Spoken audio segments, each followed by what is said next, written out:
is known for quick, cheap, amazing hawker food, and that's what also most Malaysians grow up with. How do you go about the challenges of introducing the fine dine culture to the local people here?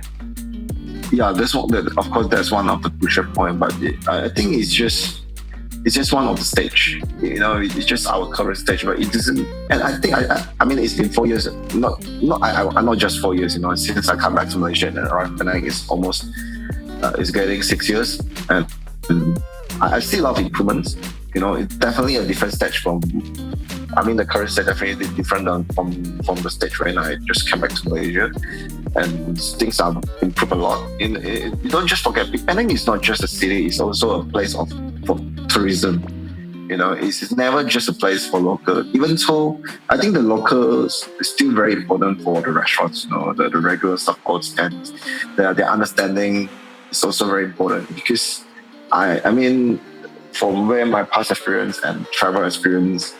A city, I mean, the kind of food, no matter local food or fine dining food, it's very important to get the local recognition too. Because if you want the outside people to recognize you, of course you need to get your own people to recognize yourself first. I think that's somehow it's very important.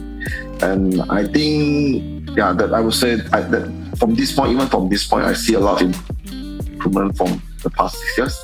And we can't just see things from now. I mean, we have to see things for the future. I think things will get improved bit by bit, and because when a lot of people travel to this city, yes, they travel, that probably that's the main reason they travel here for the local food. That probably is the main reason they travel here for. But I think nowadays it's not just the only reason, because the situation has changed. We have more restaurants coming up, lots of local talents. They choose to coming back to this island, different concept. In a different concept. It's not like old days. If you want to eat fine dining food, you probably have those kind of choice, one or two choices, and you only go to have steaks and salads and some soup and just dessert, something like that. When it comes to old days, but now it's different. You have different kind of concept.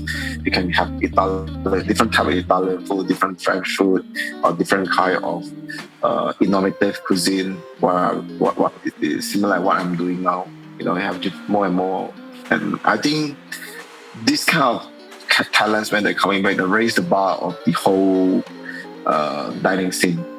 And so I think the people make, it's no matter the people who make it or the people who spend the money come to the restaurant, both sides, they make the whole things improve and keep going.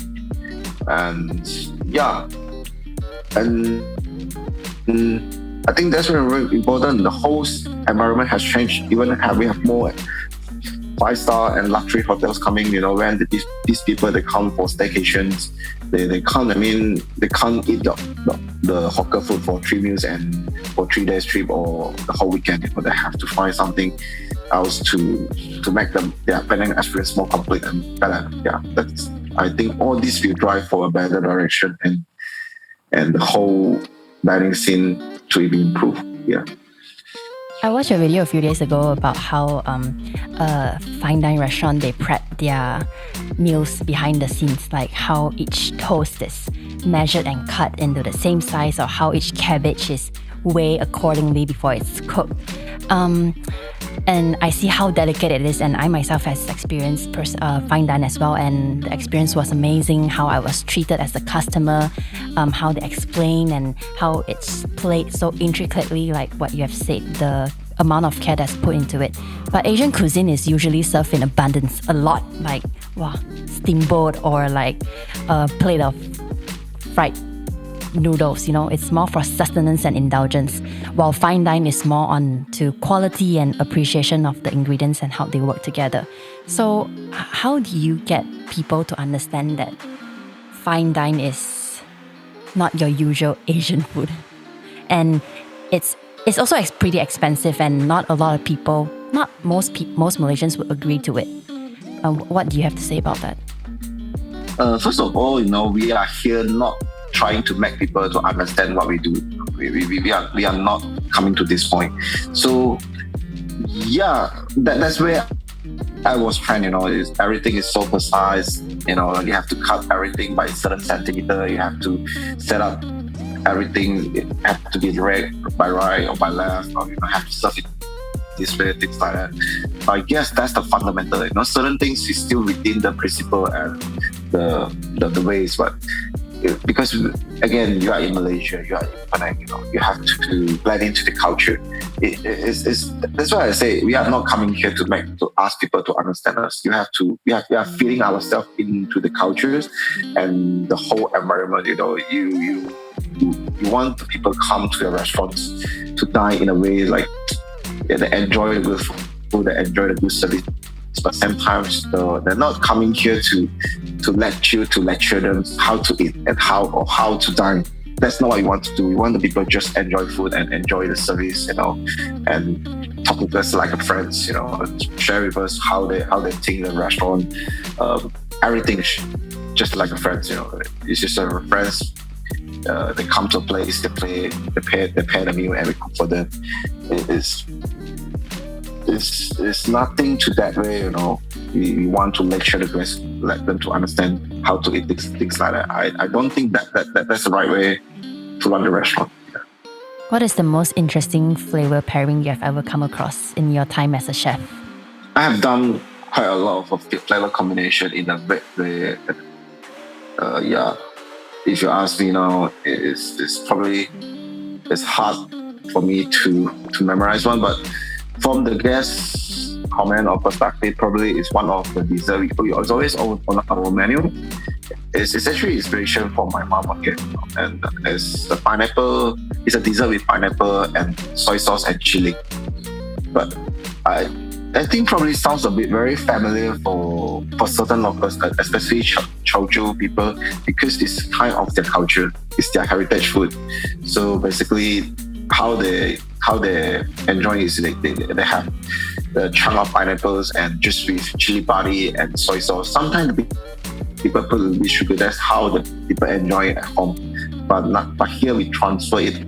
We make it to a dessert and serve it to the guests. But we remain all type of elements, the soy sauce and the spiciness from chili padi, and we make it to a dessert. We make it in a gelato form.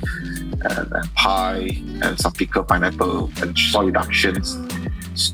So the element is there, and for some of the people who never experienced this at their culture or from their past experience or their childhoods, that they found it, it's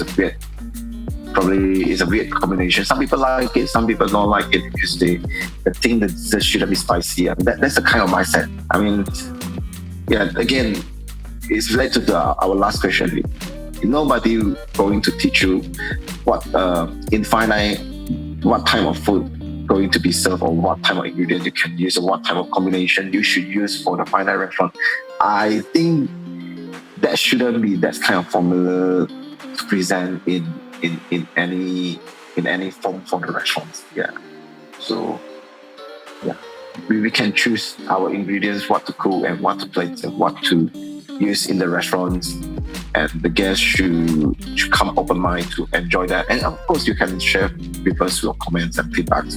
We're happy to accept that, because we are not here to lecture you, and we're not here to understand what we're trying to do. Also, I think we just need to communicate.